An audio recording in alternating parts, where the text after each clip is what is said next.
Welcome back to the final segment of Cleaning Up the Mess with my guest, Ms. Karen MacDonald, High Commissioner for Canada to Trinidad and Tobago. Your Excellency, let's talk about forestry. I'm not comparing our tiny forests with your vast forests, but Canada is deep into sustainable development of your forests. What can we learn from you?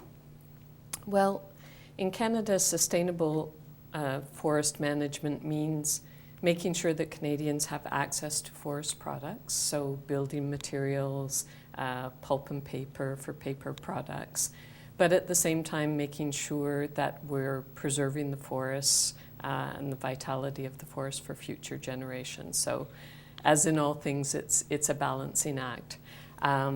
We've looked for very creative and innovative solutions over the years, and we've come up with a number of things that could be instructive to Trinidad and Tobago, even if the size and scope of the forests are not exactly the same.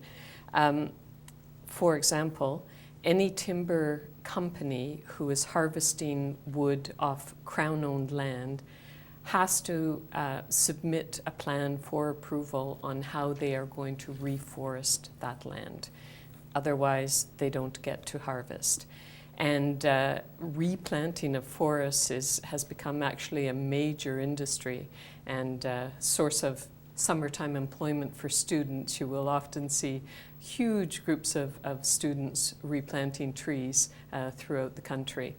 So that's one example. Another example is that clear cutting of forests is no longer allowed at all in Canada. So various types of harvesting are employed. For example, sometimes you'll have a circle that'll be harvested, but all around it there will still be trees, so there will still be that natural habitat for the wildlife. Those are just a couple of examples, but I think there's lots of interesting ideas that could be applied from one country to another. Have you got strong regulation regarding quarrying, for instance? Quarrying is also subject to regulation, absolutely. Yeah. And do you think it's strong enough in term, because you've probably seen the gaping holes in our hills. They're ugly and they're sad. Would you see that in Canada? I don't think you would see that to the same extent in Canada, no. I think there must be some mechanisms in place to prevent that. Well, another common area that we share is that of fishing. Now, our fish stocks are depleting, but we don't have too much data on that. I know that at one point you were worried about the same thing, and you put a plan in place for sustainable fishing. What can we learn from you? Yeah.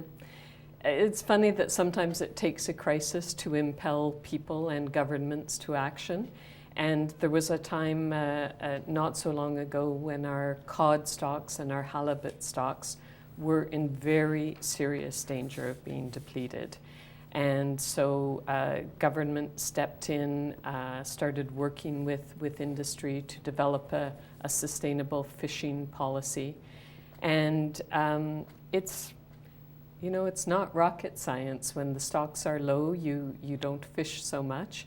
When the stocks are high, you still don't overfish. You have to make sure that there's a base that'll take you forward. But then the fishermen say we have to live. We can't wait through an entire season of not fishing. What happens then?